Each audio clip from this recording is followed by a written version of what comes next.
ಎಲ್ಲರಿಗೂ welcome back to my mini vlog. So ಇವತ್ತಿನ ದಿನ ನಾನು ಬೆಳಗ್ಗೆ 5 ಗಂಟೆಗೆ ಎದ್ದು ದೇವ್ರ ಪೂಜೆ ಮಾಡಬೇಕಂತ ಡಿಸೈಡ್ ಮಾಡಿದ್ದೀನಿ. ಅದಕ್ಕಿಂತ ಮುಂಚೆ ಸ್ವಲ್ಪ ಬಿಸಿನೀರನ್ನ ಕಾಯಿಸಿ ಎತ್ತಿಟ್ಕೊಂಡೆ.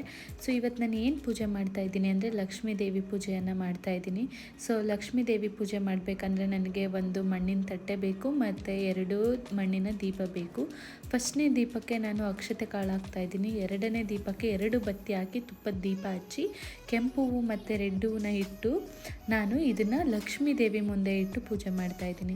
ಸೊ ಇದನ್ನು ಪೂಜೆ ಮಾಡೋದ್ರಿಂದ ಖಂಡಿತ ಎಲ್ಲರಿಗೂ ಮನೆಯಲ್ಲಿ ದುಡ್ಡಿನ ಸಮಸ್ಯೆ ಆಗಲಿ, ಫೈನಾನ್ಷಿಯಲ್ ಪ್ರಾಬ್ಲಮ್ ಆಗಲಿ ಎಲ್ಲ ಸಾಲ್ವ್ ಆಗುತ್ತೆ. ಮಾಡಿ ನೋಡಿ. ಮತ್ತು ಇವತ್ತು ನಾನು ಬ್ರೇಕ್ಫಾಸ್ಟಿಗೆ ಹೆಲ್ತಿ ಮಿಲೆಟ್ ಬಿಸಿಬೇಳೆ ಬಾತ್ ಮಾಡಿದ್ದೀನಿ. ಇದು ರೈಸ್ನ ರೀಪ್ಲೇಸ್ ಮಾಡುತ್ತೆ. ಇದು ತುಂಬ ಹೆಲ್ತಿಗೆ ಒಳ್ಳೆಯದು. ನೀವೆಲ್ಲ ಟ್ರೈ ಮಾಡಿ. ರೈಸ್ ಯೂಸ್ ಮಾಡೋದು ಬದಲು ಇದನ್ನು ಟ್ರೈ ಮಾಡಿದರೆ ತುಂಬ ಚೆನ್ನಾಗಿರುತ್ತೆ. ನಂದು ಲಾಂಗ್ ವಿಡಿಯೋ ಯೂಟ್ಯೂಬಲ್ಲಿ ಅಪ್ಲೋಡ್ ಮಾಡಿದ್ದೀನಿ. ಪ್ಲೀಸ್ ಚೆಕ್ ಮಾಡಿ, ಲೈಕ್ ಮಾಡಿ, ಸಬ್ಸ್ಕ್ರೈಬ್ ಮಾಡಿ. Thank you.